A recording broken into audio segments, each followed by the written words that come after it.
I laugh right now, I chuckle a little bit because I have some videos.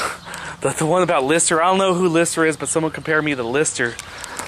Some British comedian who dabbles in guitar. Has 0 views, and it's been on for more than 2 months. And I think a lot of these Gunk pieces might have 0 views for a long time. But I put a piece on recently called Notary Public. So I can tell people, hey man, if you didn't know this or that, or, you know, at least I try to let you know. I try to let you know the best I could through these vlogs or whatever. And besides that, I have another chat site, Homer Cocktail 076. And sometimes it just takes a little while to pick up steam. You know, I'm not sure. This has only been around a few months. It's Homer Cocktail 4. I barely got 11,000 channel views at my original Homer Cocktail site. With 11,000 channel views, I have 185,000 total views, which seems to mean that the few people that do watch it, hey, you know, they come back and watch a little more. But once this one has a few thousand channel views, you know, maybe this Gunk stuff might become mildly amusing or popular or whatever it needs to be. In the meantime, no, I'm not worried. I'm not worried too much.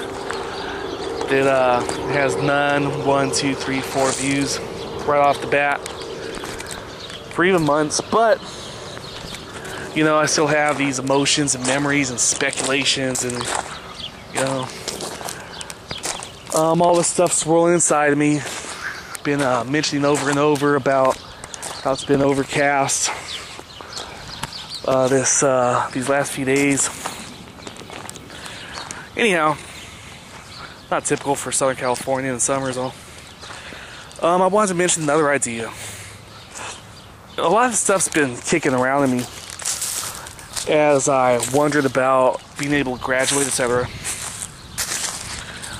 But I've come across situations since you know, the general economy went bad, and then some personal friends wound up bankrupt. I used to have an American Express. My buddy John, he used to have an American Express Gold, and he had some back problems, and he wrecked on a motorcycle, fell off a billboard sign, and his life physically wound up being less than 100% for what it could have been. And that's a tangent I don't need to go into, but me and my friends, off the bat, we started off with really good credit.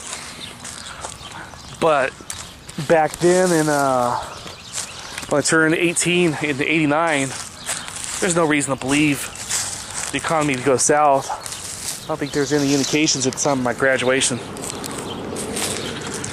The economy went to shit, and I'm not gonna say, hey man, there's no way I could have made it. And the reason being that other people became successful during that period. It's just few far between. They say it's all about who you know.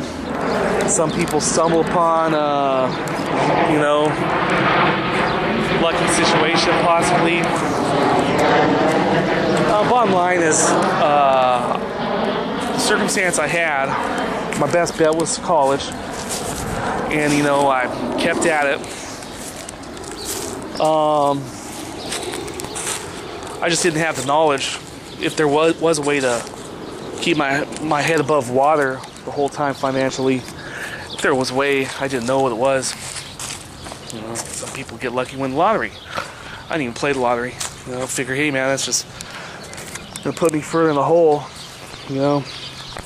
But I want to talk about this crazy phenomenon that I experienced. About you think about a movie like Last Action Hero, which characterizes the streets of New York City, and there's a villain that says, "Hey man, real life is easier to be a villain in the movies, right?" As a Schwarzenegger movie that supposedly, you know, didn't do as well as they hoped or whatever.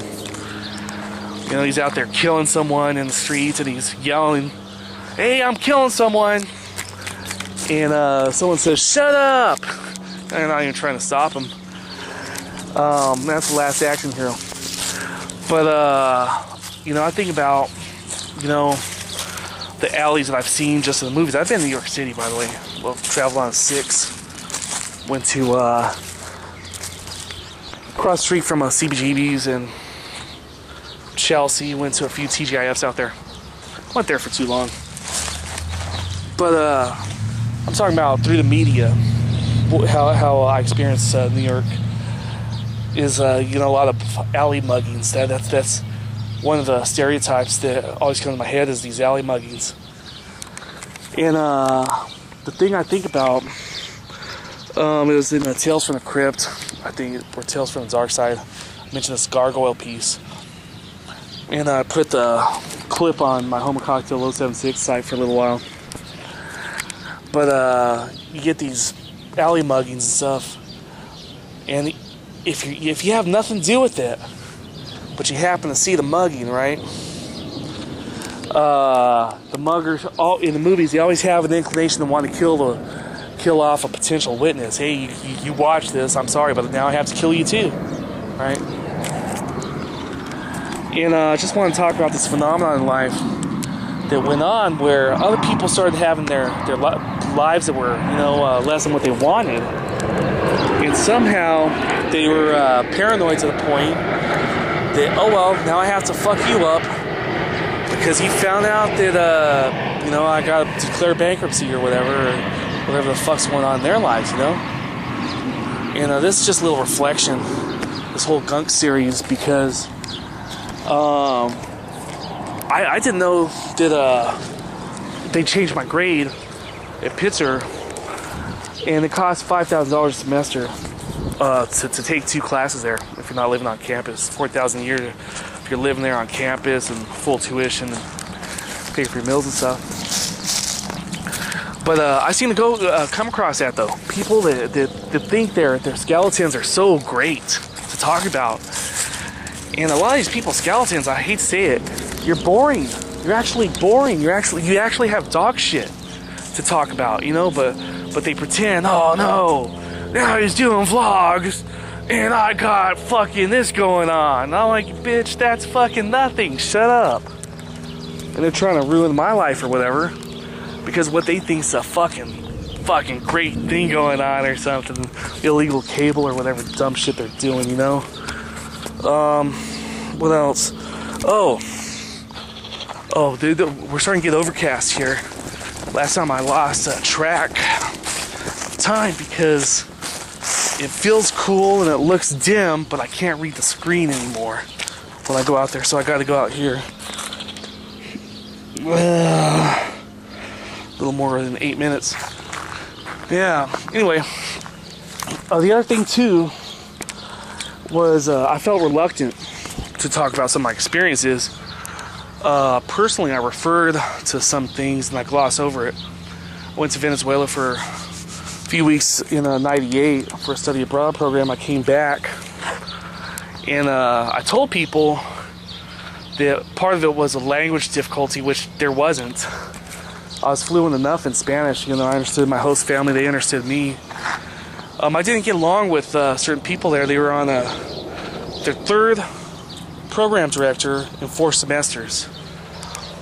And the external studies coordinator was snobby. And I always thought to myself, let's not say that until after I get the diploma. You know? But I'm not going to mention names here. And I figured this is going to be like Gunk 11 or Gunk 19. I don't know what this one will be. And I'm not mentioning any names of my little tags. You know, I just had this crazy paranoia. I don't think it's crazy necessarily. That there's only been a handful of people in my life that I can't stand. I figure if I ever talk about them, man, they're gonna ruin my life, or they're gonna contribute and kick me when I'm down financially. And let's see, I think I'm 10 minutes now. Yeah, 10 seconds left. Anyway, a lot of that's gone though. A lot of that's gone. And I'll talk vaguely to protect these, some of these guys are piss ants really. But they think their lives are so great and I'm gonna expose this or that.